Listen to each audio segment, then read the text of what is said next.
Dragi moji klinci i klinceze, ljubi vas i grli vaša teta Elma.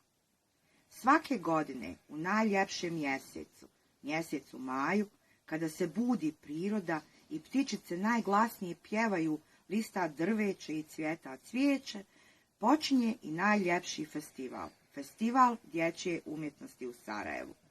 Družimo se već 5 godina i ovo je naš 6. festival dječje umjetnosti. Kao što znate, FEDU nam organizuje brojne scenske, literalne i muzičke aktivnosti, ali isto tako i kreativne radionice.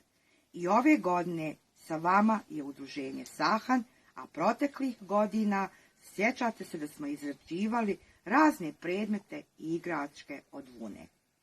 Ali ove godine svi moramo biti odgovorni, paziti na sebe i ostati u svojoj kući.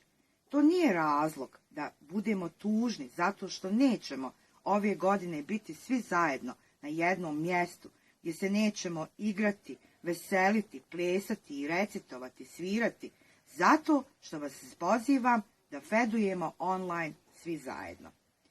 I ja sam ovih dana u kući isto kao i vi. Zajedno sa svojom prijateljicom Žuži napravila sam vam malo iznenađenje, slikovnicu koja će vam pomoći da naučite se predivne boje, da naučite brojati, naučite slova i pisati. Ali o tome ćemo vam pričati nešto kasnije. Kao što sam rekla, žao mi je što nećemo biti zajedno ove godine, ali opet udruženje Sahan vam je pripremilo niz kreativnih radionica.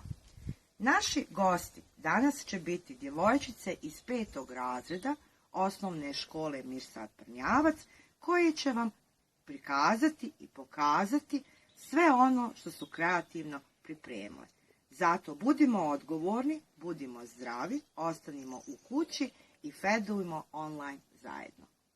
Ćao, ljubi vas teta Elma.